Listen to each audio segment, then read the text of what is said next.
Tamu saya sekarang adalah Febrian Agung Budi Prastyo. Iya. Umur berapa, Febrian? Umur sekarang 27 tahun. Di sini disebutkan Anda direktur utama sebuah perusahaan, kemudian komisaris di 9 perusahaan. Alhamdulillah. Luar biasa, padahal umur 27 tahun. Iya. Bagaimana bisnis yang dijalanin oleh Febrian? Ikuti liputannya berikut ini.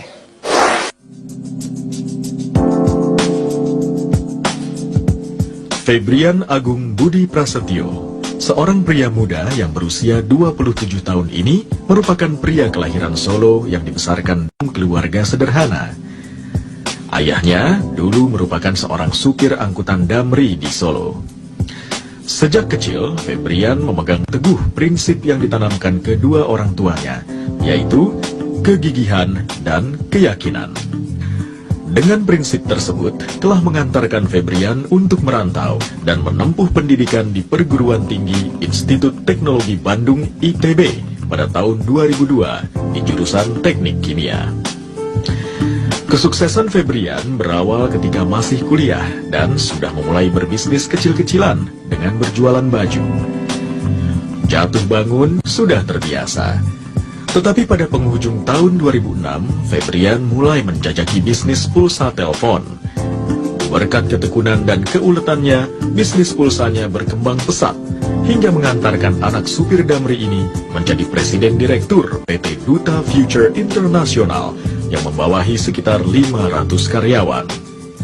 Hingga 2011 ini, bisnisnya telah meraup omset miliaran hingga triliunan rupiah setiap bulannya. Banyak sekali penghargaan kepada Febrian, antara lain penghargaan pengusaha muda terbaik 2010, sekaligus penghargaan Muri berkat bisnis pulsanya. Walaupun sudah sukses, Febrian memiliki sifat yang ramah, religius, dan rendah hati. Pengusaha muda ini dikenal baik oleh para karyawan dan masyarakat.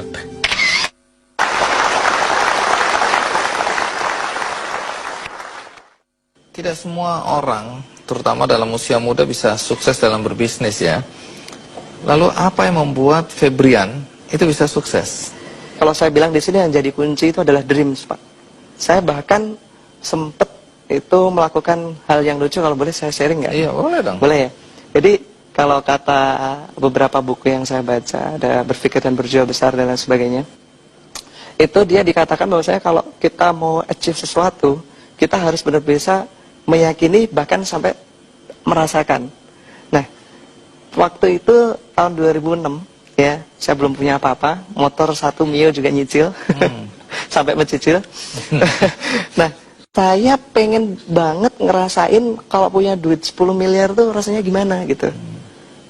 Di dalam rekening, saat itu saya punya satu tabungan, cuma satu-satunya buku, ya, dan saldonya di situ cuma 300 atau 600 ribu, saya lupa saat itu, kecil Dan sedikit sekali. Bermimpi satu hari 10 M rasanya gimana gitu ya? Akhirnya apa yang saya lakukan? Saya tulis di buku tersebut 10.000.000.000. Pakai bolpen. Padahal kosong itu ya.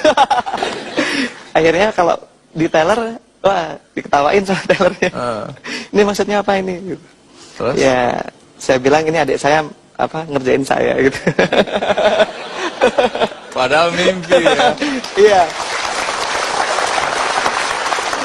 Kalau kata orang bilang kan, kekuatan kita di pikiran itu sangat kuat ketika kita dalam alam-alam bawah sadar ya. Ketika kita mau bangun tidur atau kita mau tidur gitu kan. Jadi bangun tidur, saya lihat buku tabungan. Saya punya 10 miliar, yes.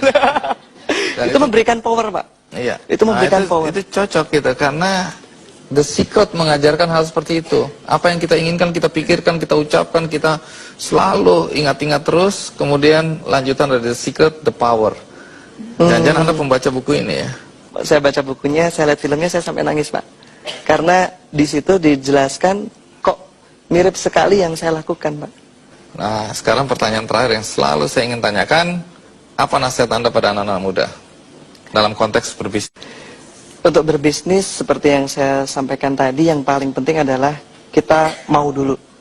Mau dulu. Punya mau, kemudian dari kita mau tersebut bagaimana kita bisa membuatnya jadi satu dreams yang bulat gitu. Jadi mimpi yang Bulat, utuh gitu utuh. ya, yang Caranya pas. gimana? Pernah nggak kita semua mencoba untuk menuliskan dream kita? Nah, itu jarang, Pak. Jadi nulis saya umur sekian mau gimana, dan itu saya punya temen yang melakukan itu dan hasilnya luar biasa gitu. Jadi banyak sekali ya ketika kita mau, kadang-kadang kan seperti banyak orang bilang ya, ketika kita pas kecil kita punya dreams banyak sekali, kita punya impian besar, tapi ketika kita banyak tantangan dan sebagainya hilang semua. Nah, supaya nggak lupa kita tulis. Dan manusia itu makhluk visual, Pak. Kalau kita suruh, Pak jangan bayangin gajah, apa yang Bapak bayangkan? Langsung Gajah gitu kan. Manusia itu makhluk visual, jadi kita harus berani memvisualisasikan dream kita dalam bentuk gambar-gambar. Ini yang saya lakukan itu pas saya di kampus ya, ke kampus juga jalan kaki dari rumah. Tapi saya tuh hobi banget ngoleksi foto-foto mobil, BMW, Mercy, Ferrari gitu ya. Saya tempel di binder kuliah saya, sampai teman-teman saya bilang, ini aku akan punya ini. Sakit ini orang. Iya.